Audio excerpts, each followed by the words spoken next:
Bitcoin at over 72,000 US dollars, and yesterday it almost touched the 74,000 US dollar mark. Are we finally back now? Are we back in bull mode? Are we going to the moon now? Is 90,000 US dollars not so unlikely anymore? It's still a little too early for that, unfortunately. But I'll try to put all of this into perspective for you now. And with that, welcome to a new crypto update video, and of course, a wonderful good morning. Who doesn't like getting up in the morning? With a Bitcoin price at 72,000 US dollars, which by the way still has very, very little volume, but you can definitely start to work with it slowly but surely. At least we're doing our very best. So what actually happened? Actually, not much has really happened. There's no new news from Iran, no new news from the private credit sector, no new news about inflation, but we still got an upward move despite the low volume. Yes, it's hard to believe, but even that is possible in a world like this. Because the crypto market is still pretty low compared to the financial market. The financial markets have also recovered from their lows on Wednesday. But all right, let's take a calm look at all of this now. What is important? Where are the current resistance levels? And what needs to happen now for us to really go to the moon? And for all of this to really just be a short bear market, and everyone can once again aim for real, set new all-time highs. Before we get started, as always, please make sure to give the video a like. Subscribe to the channel if you haven't already. I would really appreciate it. Otherwise, feel free to check out the free Telegram talk and signal group. If you're interested in updates, news, and signals, feel free to join. You'll find the link for that for free down in the video description. And if you're still looking for an exchange where you can trade everything we discuss here, feel free to sign up with my partner exchange, WEEX. The link for that is also down in the video description. At the moment, you can secure up to 11,500 USDT in bonuses. All right. But I'd say let's not waste any time. So Bitcoin is at 72,400 US dollars. There aren't really any news drivers. Korea leads rebound in Asian stocks. So yesterday it went down by 12 or 13%. Today it's going back up by 12%. The Strait of Hormuz remains closed. Dollar gains are not really what we want to see. So about the stocks in Asia, yeah. But a stronger dollar isn't exactly what we want if we're hoping for a rising crypto market. Do you understand? I hope so. In any case, Bitcoin performed very, very well yesterday, moving up towards 74,000 US dollars. The volume was okay, but it wasn't really anything where you'd say, wow, outstanding.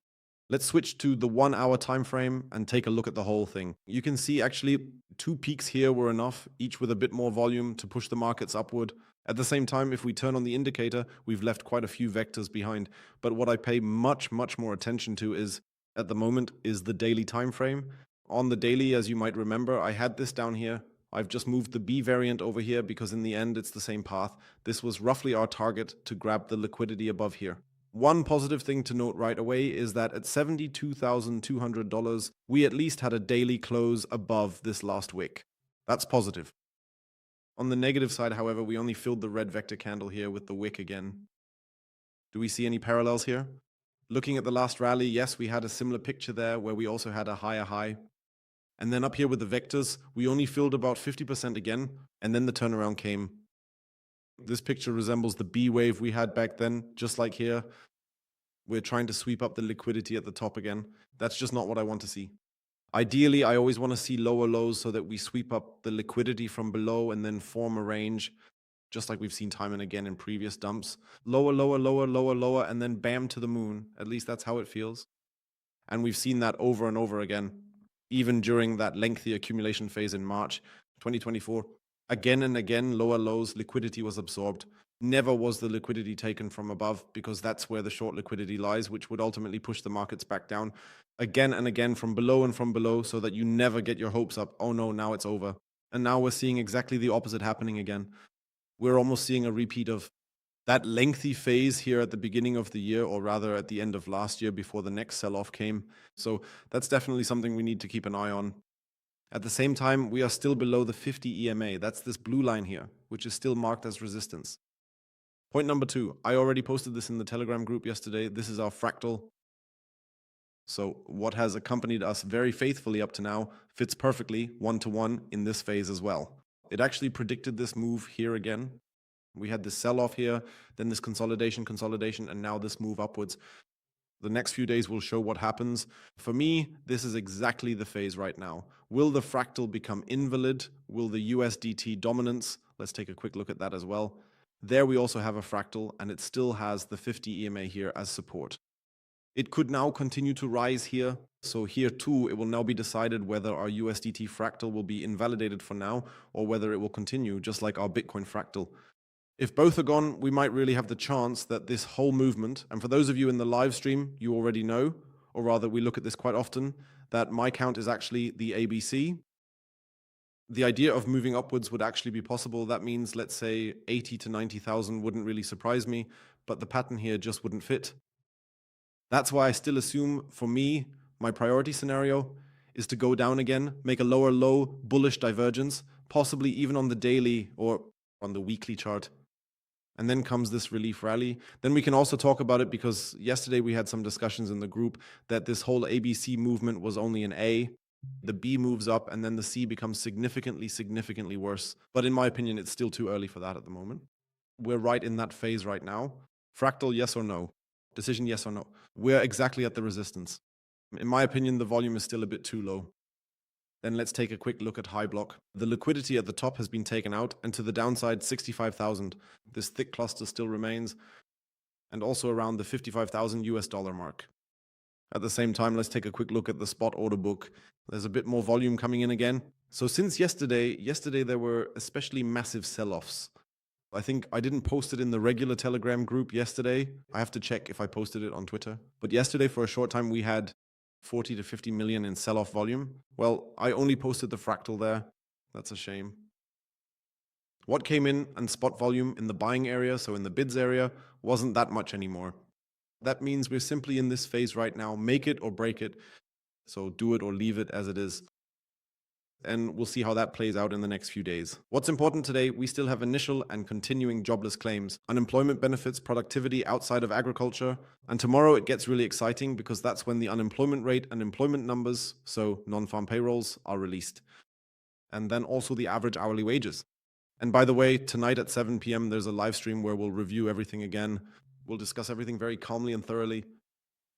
This is a good opportunity to mention it here now. So let's move on to the altcoins. What's been happening there? Ethereum with a beautiful breakout, at least with a bit more volume. But here it's the same game as with Bitcoin. For me, this still doesn't have breakout potential. As I said, we've also left WEEX here. In my opinion, those will be taken out sooner or later.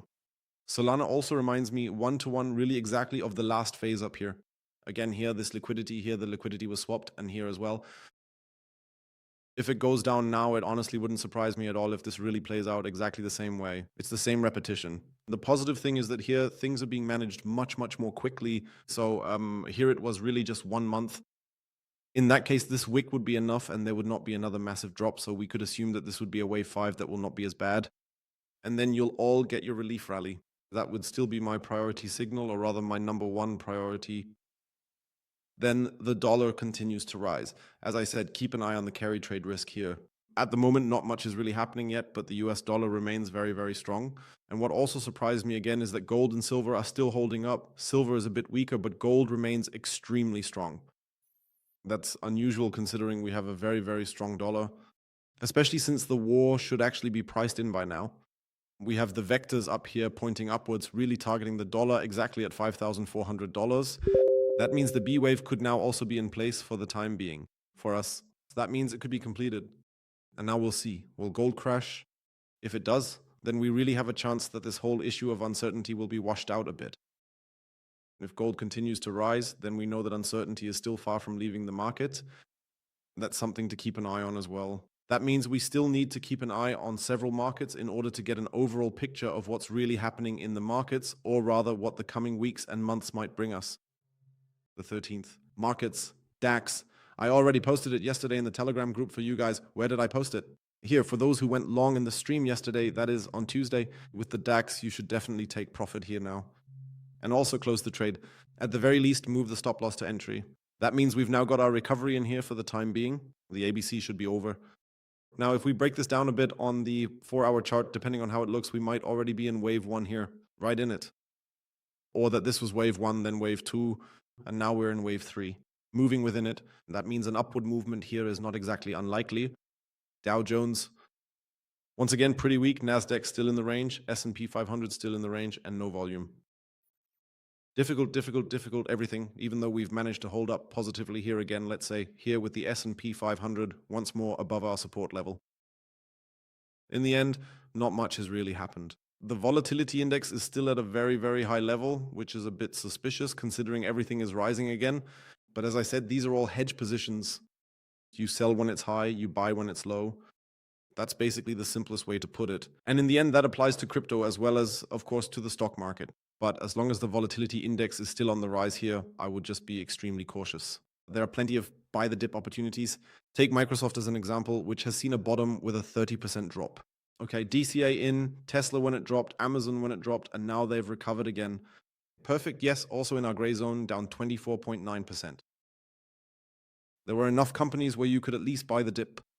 If it's buy you high, then also with the volatility index, I posted about that too. Now we're waiting for the next event.